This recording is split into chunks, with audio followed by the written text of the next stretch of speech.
Hello बच्चों, कैसे हो? उम्मीद करता हूँ सब अच्छे होंगे, स्वस्थ होंगे, प्रसन्नचित्त होंगे और सवालों में व्यस्त भी होंगे।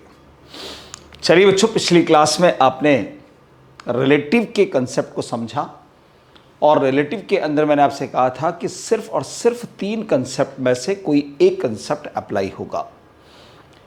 पहला कंसेप्ट बताया कि अगर 2 पार्टिकल स्ट्रेट लाइन पाथ पर ऐसे मूव करते हों कि उनका अगर रिलेटिव एक्सेलरेशन 0 होता है तो concept v relative equal to d relative upon time का लगेगा।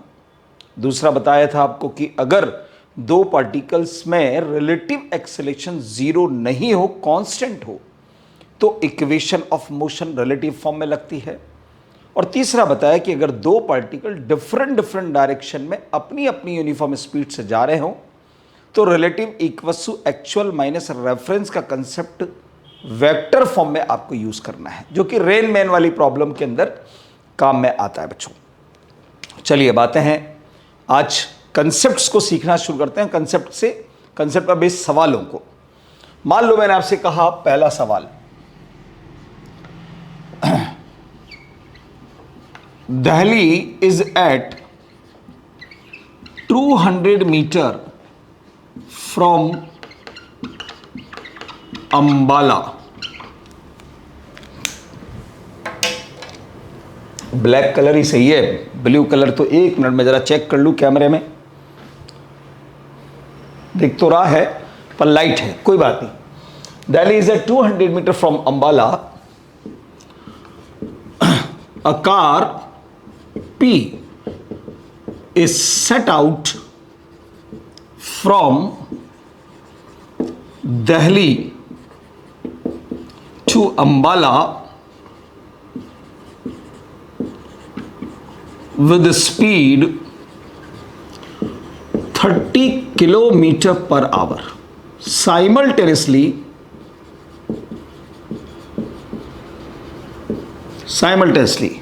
car Q is set out from Ambala to Delhi with 20 kilometer per hour. Find at which position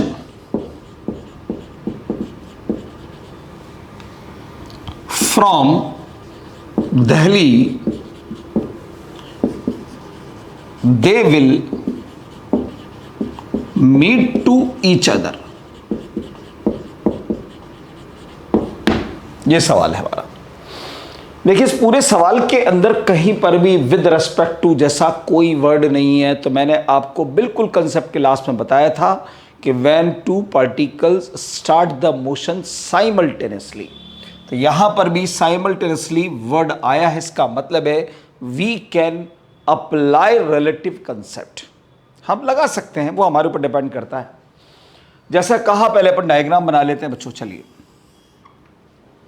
मान लीजिए यहां पर है दिल्ली शहर और यहां पर है अंबाला शहर। दोनों के बीच का डिफरेंस आपको 200 किलोमीटर दिया हुआ है। यहां से कार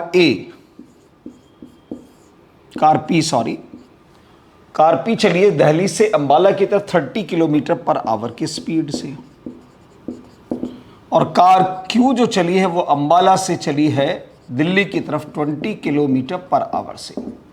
पक्की बात है भाई, रास्ते में कहीं ना कहीं तो मिलेगी सही। तो आपने सही बोला है कि कहाँ एक दूसरे को मिलेंगी, तो दिल्ली से बताना है। ठीक है, find at which position from Delhi से आपको कैलकुलेट करना है। तो मैं मान लेता हूं यार बच्चों कि दिल्ली से ये x डिस्टेंस पर मिली है। इसका मतलब है कार P x डिस्टेंस चल रही होगी, तो डेफिनेटली कार Q जो चलकर आई होगी वो 200 माइनस x चलकर आई होगी बच्चों। दोनों कार की अपनी अपनी स्पीड कांस्टेंट है। ना तो कार P के पास कोई एक्सेलरेशन है, ना कार Q के पास कोई एक्सेलरेशन है। तो यहां पर A रिलेटिव जो होगा बच्चों वो 0 होगा। और जब A रिलेटिव 0 होता है तो कंसेप्ट आपको पता है क्या लगता है, V relative equal to D relative upon time. ध्यान से सीखिएगा इसको लगाने का तरीका। अब याद करो, दोनों का मोशन अगर अपोजिट में होता है तो रिलेटिव वेलोसिटी ऐड होकर लिखनी पड़ती है, और सेम डायरेक्शन में होती है तो सबट्रैक्ट करके लिखते हैं। तो यहां पर दोनों की स्पीड का एडिशन आएगा, v रिलेटिव मतलब यहां पर आ जाएगा vp plus vq। d relative की जगह पर भी दोनों का p का डिस्प्लेसमेंट प्लस q का डिस्प्लेसमेंट डिवाइडेड बाय टाइम। अब ध्यान से देखो, p की स्पीड कितनी है 30, q की कितनी है 20, तो यहां आएगा 30 प्लस 20 बराबर p का डिस्प्लेसमेंट x के बराबर है और q का डिस्प्लेसमेंट 200 माइनस x के बराबर है। टाइम आपको निकालना है पहले, कितने टाइम के बाद मिली, किस पोजीशन पर मिली, वो अलग बात है। तो देखो ये तो बना बच्चों 50, यहां पर x से x मर जाएगा तो ये हुआ 200t। तो यहां से अपने t कैलकुलेट कर लिया, कितना है बच्चों 4 घंटे, यानी 4 घंटे के बाद दोनों कार मिलेंगी, पर कहां मिलेंगी ये पता करना है। तो x डिस्टेंस पर मिल रही है, तो भैया x डिस्टेंस किसने कवर करी, 30 kilometre per our car p इस स्पीड से चलकर 4 घंटे तक चलेगी। तो डिस्टेंस इक्वल टू कितना हो जाएगा बच्चों, स्पीड इनटू टाइम। आपको चाहिए डिस्टेंस x, तो स्पीड इनटू टाइम कर दीजिए आप, खत्म। स्पीड कितनी है 30, टाइम कितना लगा 4 घंटे, तो 120 किलोमीटर फ्रॉम दिल्ली। दिल्ली से 120 किलोमीटर दूर जाकर 4 घंटे के बाद ये दोनों कार मिलेंगी। ये लीजिए, हो गया सवाल अपना, आसान से, बस कंसेप्ट को पकड़ना था कि कंसेप्ट कौन सा लगेगा, फिर उसके अंदर भी v रिलेटिव की जगह पर और d रिलेटिव की जगह पर क्या आएगा यह हमें लिखना था। ठीक है, चलिए अगले सवाल को देखते हैं बच्चों। नेक्स्ट क्वेश्चन, 3-4 क्वेश्चन करेंगे जिससे कि आपको एक कंसेप्ट पर पकड़ आ जाएगी।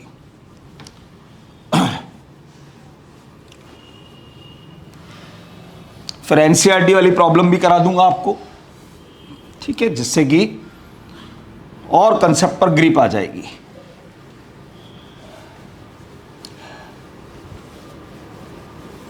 चलिए अगला सवाल देखेंगे।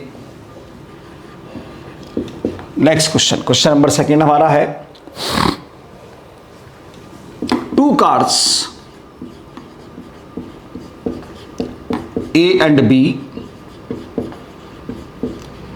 are move in same direction with same speed 30 kilometer per hour if they are separated by 5 kilometer. Find speed of another car C which is moving in opposite direction and car C meets with both cars in 4 minutes।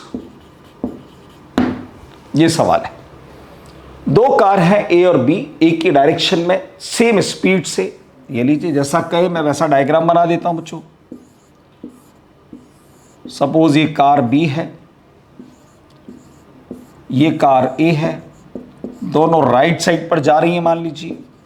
इसकी भी speed 30 kilometre per our, इसकी भी 30 kilometre per our, और इनके बीच का separation 5 kilometre का दे रखा है। ठीक है, यहां तक आ गए अपन 5 किलोमीटर तक। उसके बाद बोला है कि एक अनदर कार C है जो कि अपोजिट डायरेक्शन के अंदर किसी स्पीड से आ रही है, अपोजिट डायरेक्शन के, और दोनों कार से मिलने का टाइम जो है वो 4 मिनट का आपको दिया हुआ है।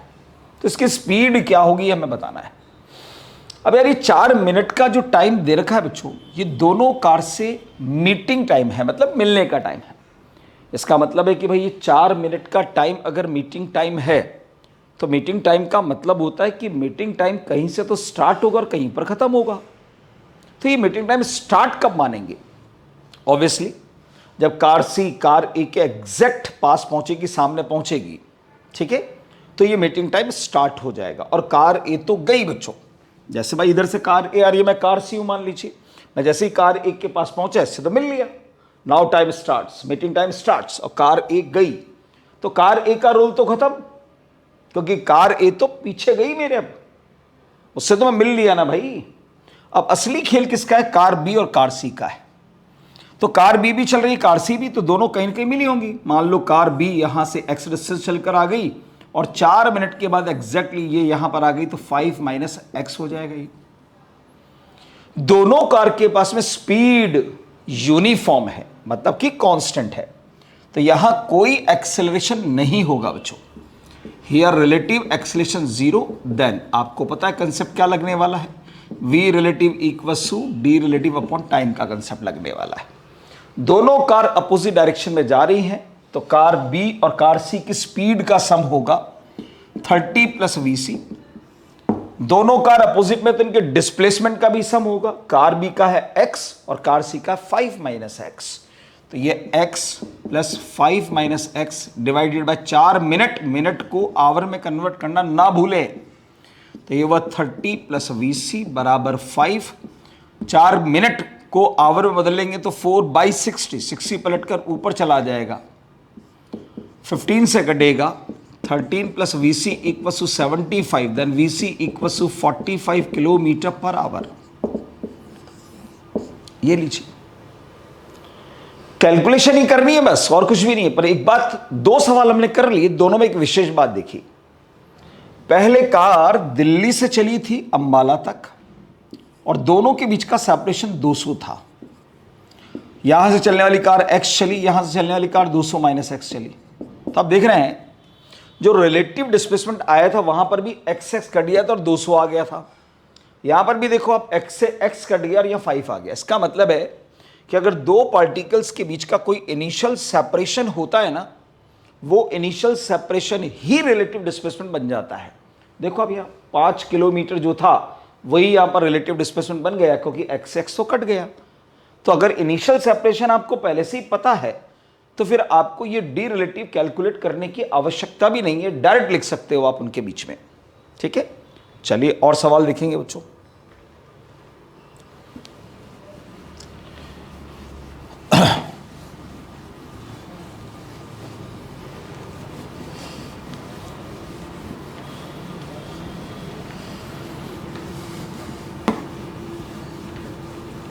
नेक्स्ट क्वेश्चन देखिए हमारा, क्वेश्चन नंबर 3। 2 trains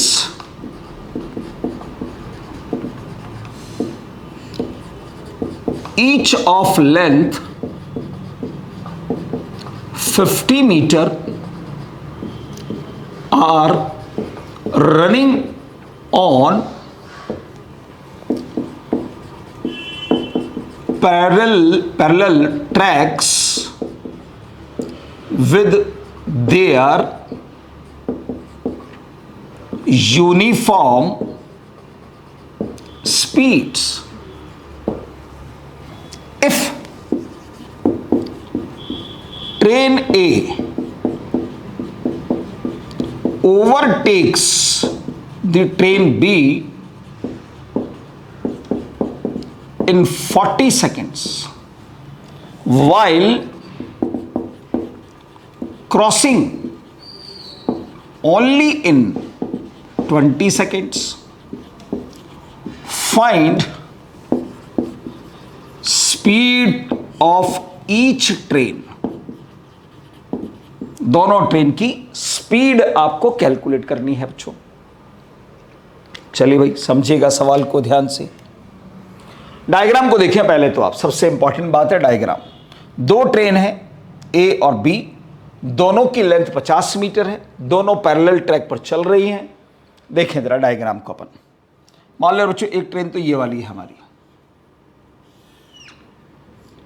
ये उसके डब्बे है भाई, ये उसका इंजन है और ये पहिए बना दिए भाई अपन ने।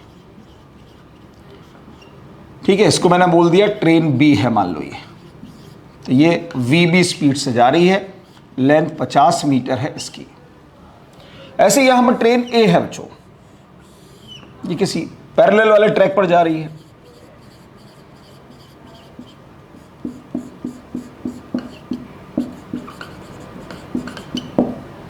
इसकी स्पीड v है, इसकी भी लेंथ 50 मीटर है, ठीक है।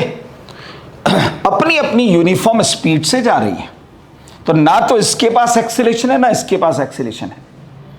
पर आगे बोला कि if train A overtakes the train B, overtaking हमेशा होती है बच्चों। ओवरटेकिंग का मतलब होता है पीछे वाला व्हीकल आगे वाले व्हीकल से आगे निकल जाए, यानी सेम डायरेक्शन में ही ओवरटेकिंग होती है।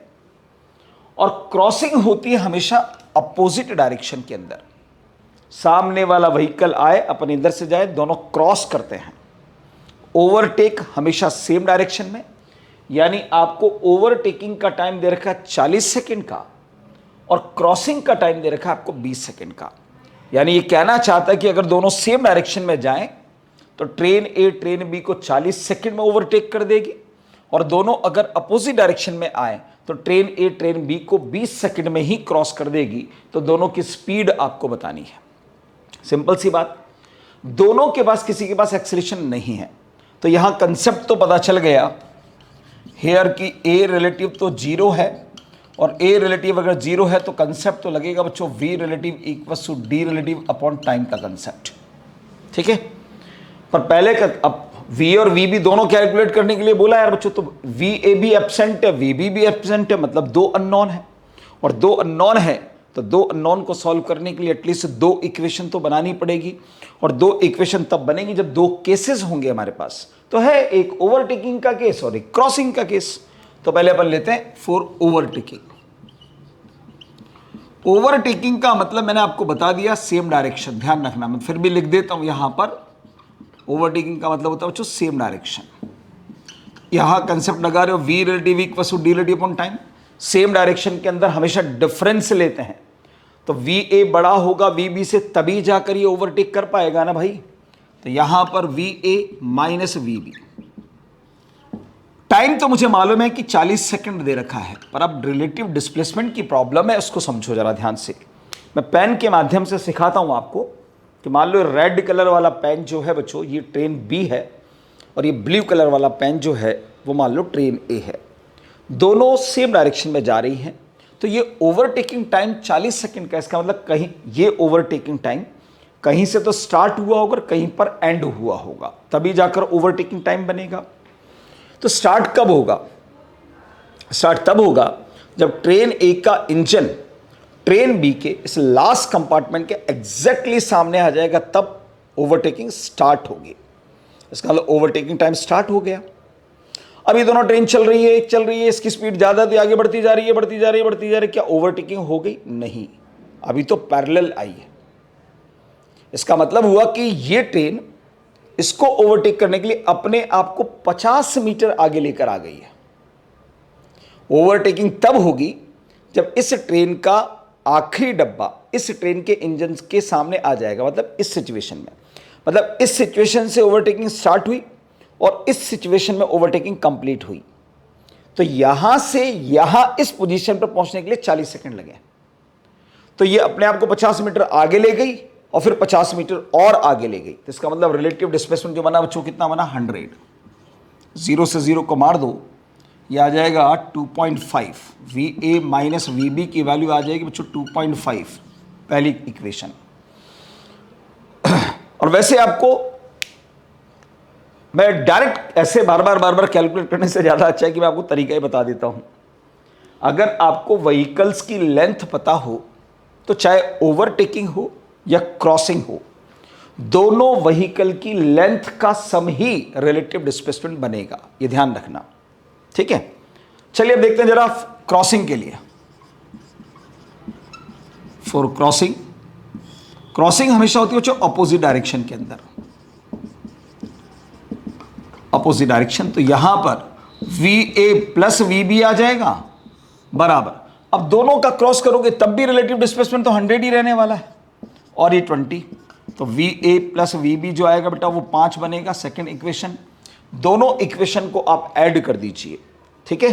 तो आपने वी ए और वी बी दोनों को ऐड जब किया बच्चों फर्स्ट और सेकंड इक्वेशन को, तो वी बी से वी बी कट गया, ये आ गया 7.5, twice V A equals to 7.5, तो वी ए की वैल्यू आ जाएगी 7.5/2, तो 3.5 तो ये बन गया, 0.5 का 0.25 ये हो गया, तो 3.75 मीटर पर सेकेंड आ जाएगा वी ए।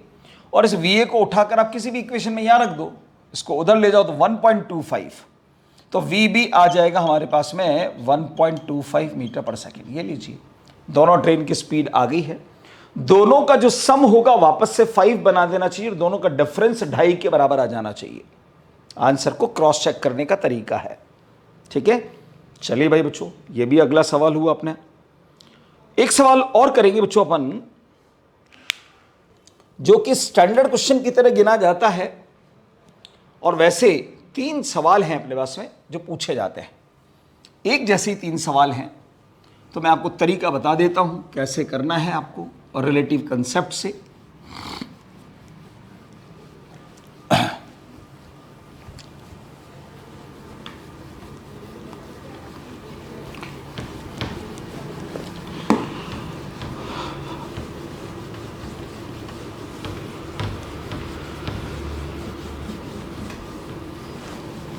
चलिए बच्चों, अगले सवाल पर आते हैं।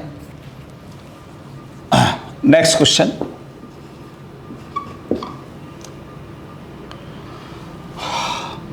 Three persons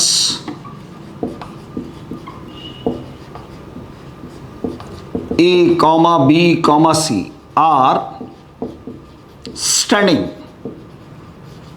at corners of an equilateral triangle ABC of side D. If they are moved towards each other in such a way that A always towards B, B always towards C, and C always towards A with the same speed, find at which position and after what time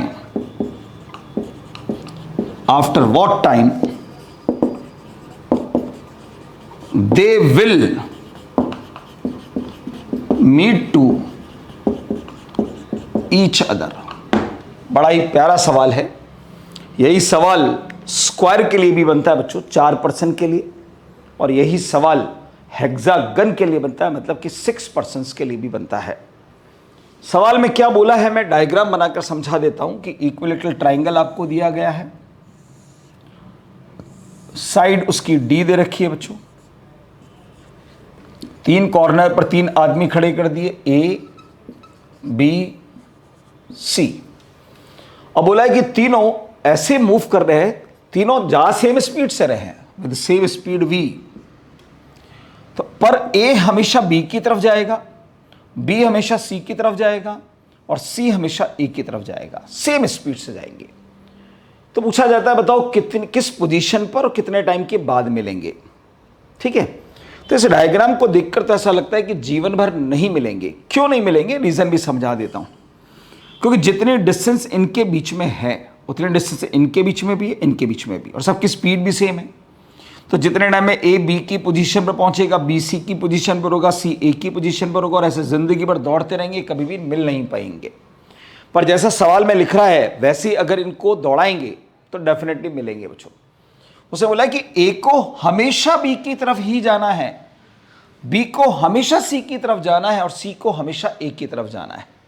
ठीक है, मैं अब इस सवाल को मिटाता हूं, मिलने के लिए जो डायग्राम मैं बना रहा हूं उसको समझिएगा ध्यान से। ठीक है, क्वेश्चन तो आपको मैंने बता दिया। अब इसके डायग्राम को समझिएगा, फिर मैं टाइम भी निकालूंगा, पर पहले मिलने वाली पोजीशन को बता दूं। वैसे तो आंसर सबको पता होता है कि सेंट्रॉइड पर जाकर मिलते हैं, पर कैसे मिलते हैं एक बार समझ लीजिए आप।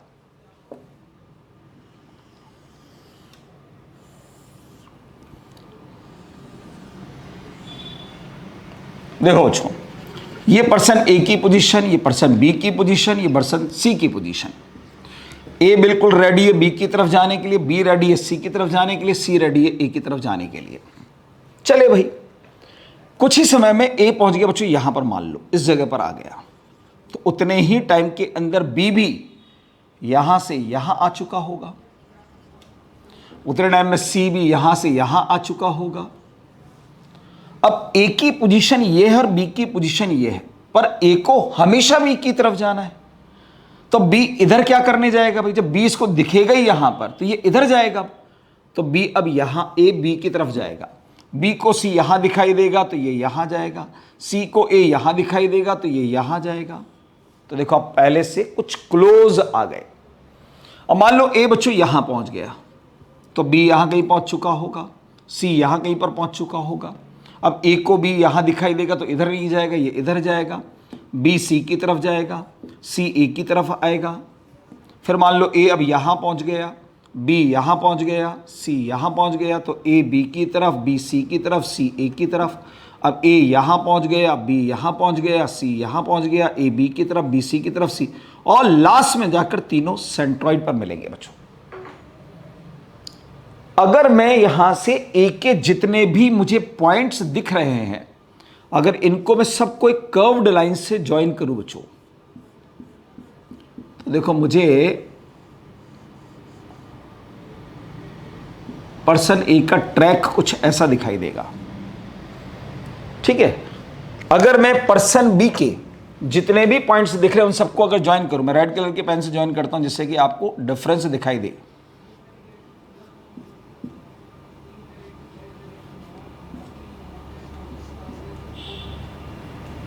ये बी ऐसे पहुंचेगा बच्चों, और सी के लिए मैं ब्लू कलर का पेन यूज कर लेता हूं। चलिए,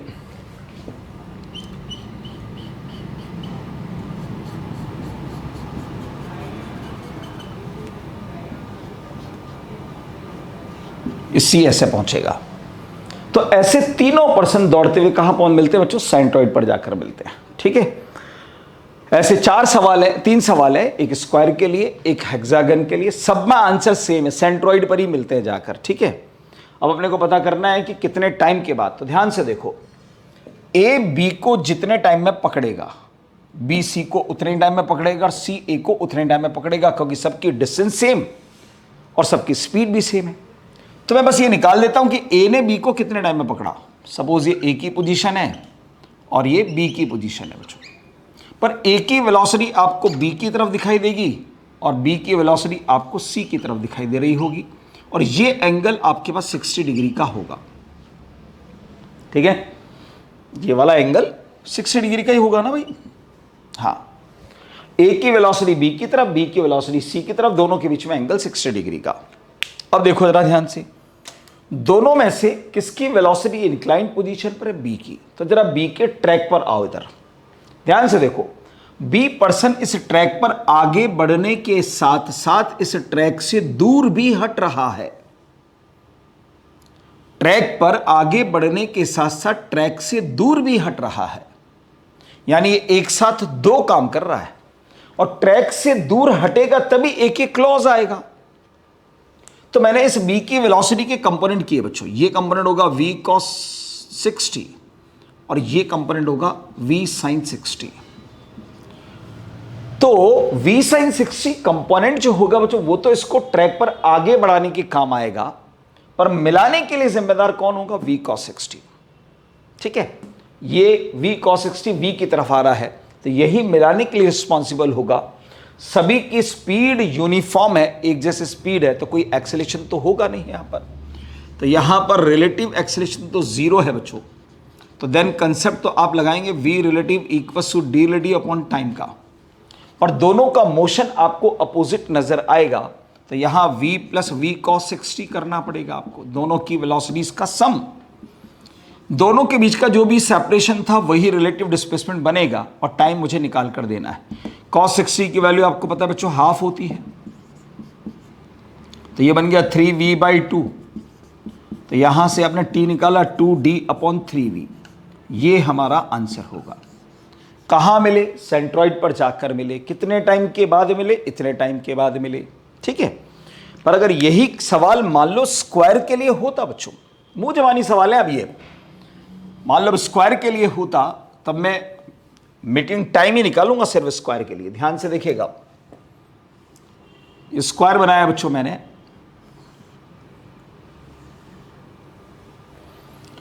ऑफ साइड डी मान लीजिए आप, 4 पर्सन होंगे अब, ए बी सी और डी। वही ए बी की तरफ जाएगा, बी सी की तरफ जाएगा, सी डी की तरफ जाएगा, डी ए की तरफ आएगा, मिलेंगे सेंट्रॉइड पर ही। पर टाइम चाहिए बस ए और बी के लिए। देख लीजिए आप, ये एंगल 90 डिग्री का, तो इसका ये कंपोनेंट आएगा बच्चों v cos 90।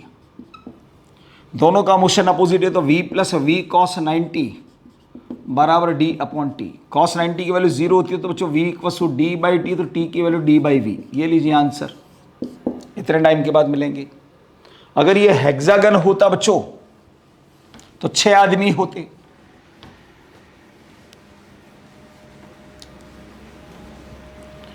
अगर ये हेक्सागन होता तो 6 पर्सन्स होते।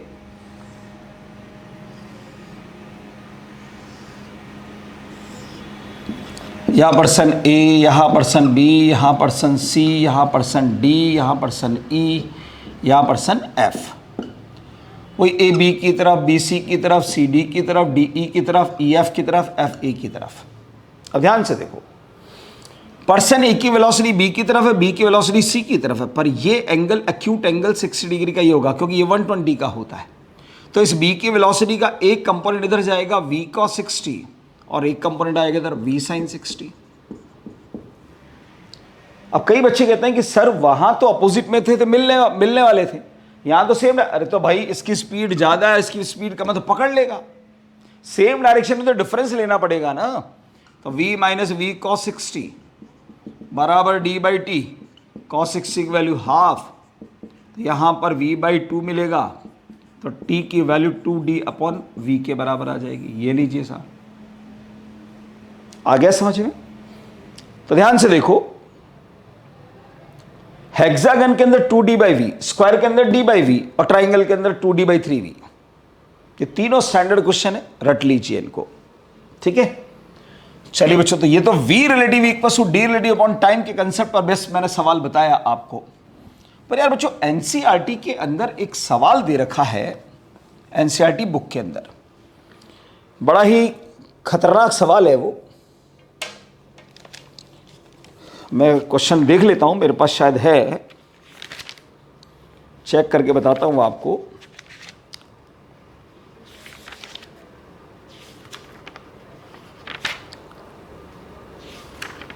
रिलेटिव मोशन,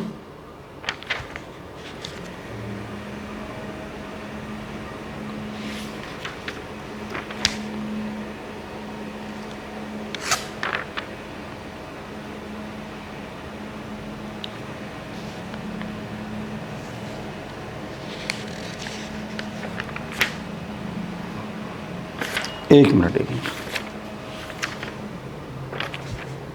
यस, मिल गया। बड़ा ही एनसीईआरटी का सवाल है, ध्यान रखना है, ठीक है।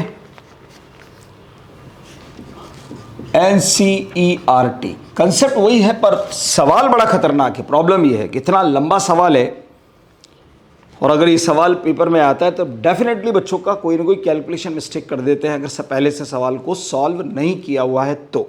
देखो, 2 towns A and B are connected by a regular bus service with a bus leaving in either direction every t minutes। इसका डायग्राम कोई समझो बस, इंपॉर्टेंट ये है। यहां पर है बच्चों, मान लो टाउन A। इस डायग्राम को अगर समझ लिया तो कंसेप्ट बिल्कुल क्लियर आपका। यहां पर मान लो टाउन B है, और दोनों टाउन के बीच में बच्चों रेगुलर बस सर्विस है इन बोथ डायरेक्शन। यानी इधर से भी बसेस जा रही हैं बी की तरफ और इधर से भी बसेस जा रही हैं ए की तरफ, और हर 10 मिनट के अंदर, हर टी मिनट के अंदर, सॉरी 10 मिनट नहीं, regular bus service with the bus living in either direction every T minutes. देखो अब जरा, मान लो ये यहां से छोड़ी गई पहली बस है, तो इससे टी मिनट पहले एक और बस छोड़ी गई होगी, फिर एक और छोड़ी गई होगी टी मिनट पहले, और ये पहुंचने वाली होगी यहां। ऐसे इधर से छोड़ी होंगी, एक पहुंच रही होगी यहां पर। सब आमने सामने बना दिए मैंने, जिससे कि आपको चीजों को मैं समझा सकूं आराम से। ठीक है, चीजों को समझने के लिए बना रहा हूं बस मैं ऐसा। हाँ जी, इधर से बस जा रही है, इधर से बस आ रही है। ठीक है, और हर दो बस के बीच में टाइम इंटरवल टी मिनट का दिया हुआ है, मिनट का दिया हुआ, ध्यान रखना। अब आगे क्या बोल रहा है? A man cycling with a speed of 20 kilometre per our in the direction A to B, और एक आदमी A से B की तरफ जा रहा है बच्चों। मान लो साइकिलिस्ट यहां पर है,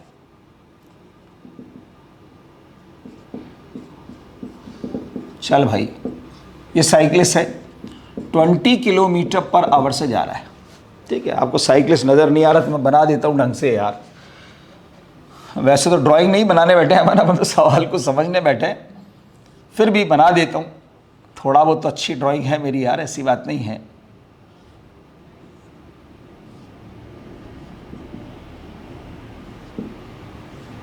बैठ जा भाई अब तो, ले भाई 20 किलोमीटर पर आवर से ये जा रहा है ए से बी की तरफ। फिर क्या बोलता आगे? Notices that a bus goes past him every 80 minute in the direction of his motion। जिस डायरेक्शन में ये जा रहा है उसी डायरेक्शन में एक बस हर 18 मिनट में इसको बस क्रॉस कर रही है। यानी इधर से आने वाली बस इसको 18 मिनट के अंदर ओवरटेक कर रही है, और सामने से आने वाली बस 6 मिनट के अंदर इसको क्रॉस कर रही है। And every 6 minute in the opposite direction. What is the period capital T of the bus service, and with what speed assumed constant do the bus play on the road? हर speed, हर bus की speed same है और हर बस के बीच का time interval T है बच्चों। ये सब बसों की स्पीड क्या है? V और सबके बीच का टाइम कितना है? T मिनट का। तो इनके बीच की जो डिस्टेंस होगी बच्चों, वो सभी के बीच की VT होगा, speed into time. VT ये भी कितना होगा VT, ये भी कितना होगा VT, ये भी कितना होगा VT, ये भी कितना होगा VT, ये भी कितना होगा VT, ये भी कितना होगा VT। तो पहले अपन फ्रॉम A to B के लिए बात कर लेते हैं। सभी की स्पीड तो सेम ही है ना, कांस्टेंट अपने पास में, तो एक्सेलरेशन तो कोई होगा नहीं। V relative equal to D upon time. चलो, बस की और साइकिलिस्ट की दोनों की स्पीड सेम है, सॉरी सेम से मतलब सेम डायरेक्शन के अंदर है वेलोसिटी, तो यहां पर आएगा डिफरेंस v माइनस 20। दोनों के बीच का सेपरेशन कितना है बच्चों? vt, तो यहां पर vt और t कितना है अपने को? 18 मिनट दिया हुआ है, पहली इक्वेशन। ठीक है, अब अपन बात करते हैं फ्रॉम B to A, उल्टी अपोजिट डायरेक्शन के अंदर। उल्टी डायरेक्शन में 6 मिनट में क्रॉस कर रहा था उसको, अपोजिट में बच्चों तो ऐड होता है कंसेप्ट, आपको पता है।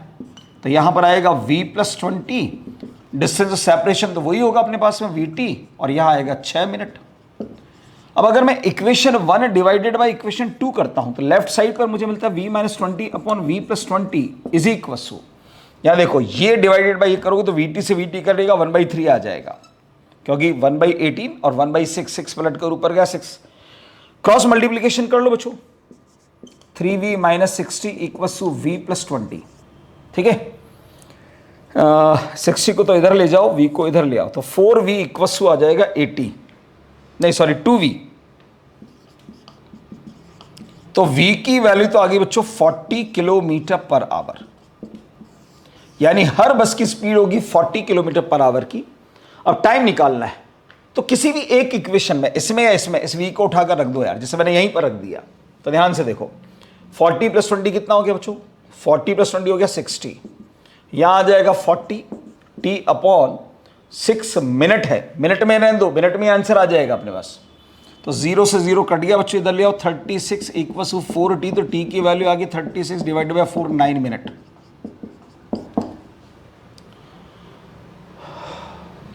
आंसर एनसीईआरटी की प्रॉब्लम है, बड़ी अच्छी सवाल था। चलिए भाई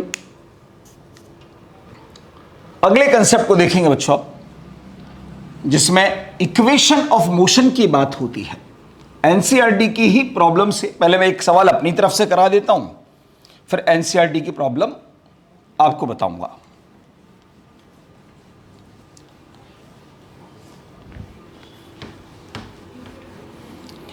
सवाल है बच्चों, a bus start from rest, moves with constant acceleration 2 meter per second square. Simultaneously, a cyclist moves towards the bus. Cyclist पहले लिखो 96 मीटर बिहाइंड द बस,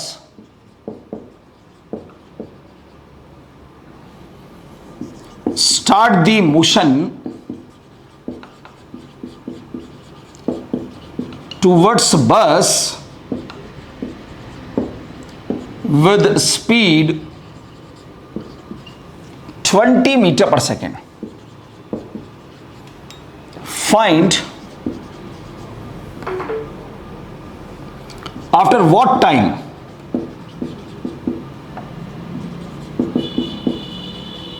cyclist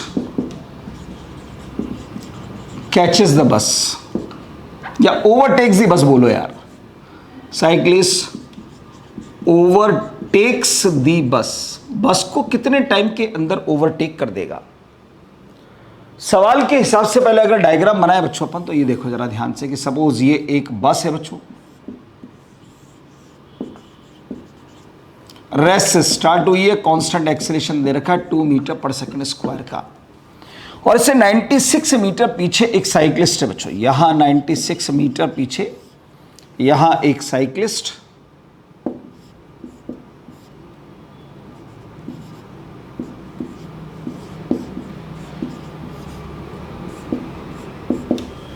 बस की तरफ जा रहा है 20 मीटर पर सेकंड की स्पीड से।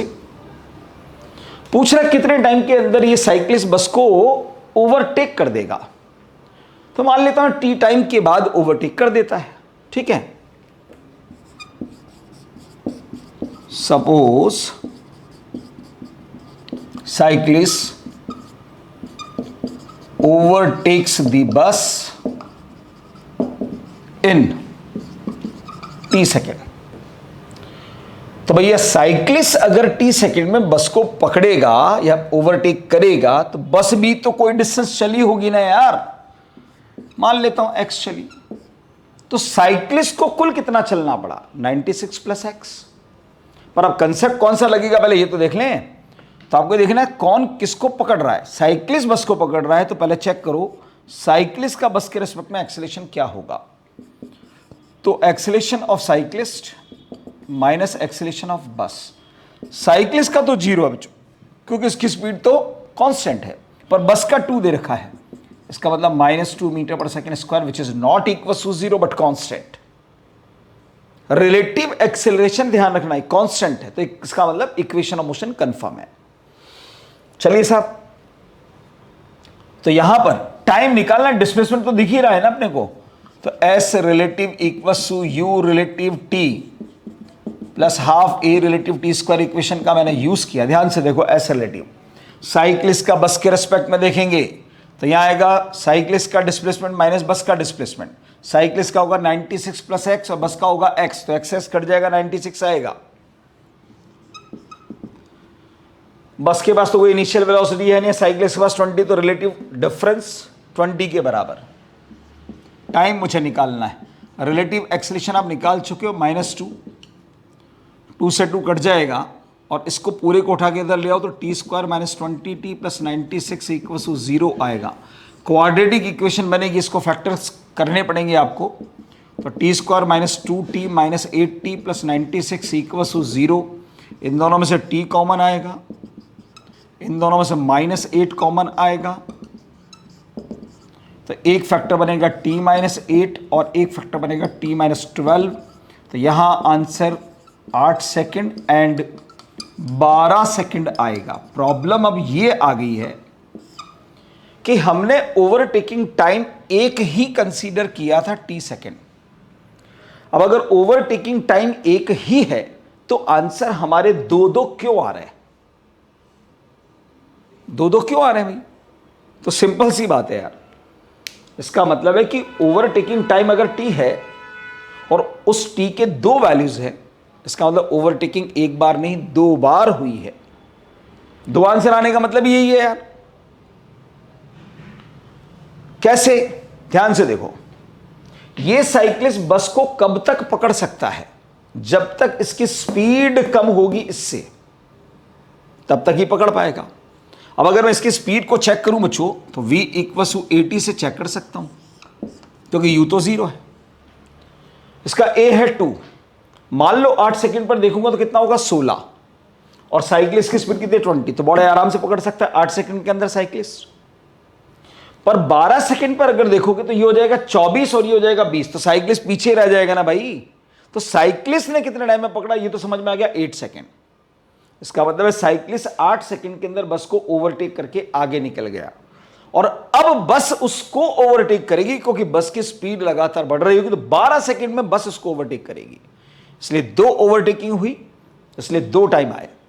समझ में आ गया होगा। ये मैंने एक क्वेश्चन कराया बच्चों, अभी मुझे कुछ और क्वेश्चंस भी कराने हैं।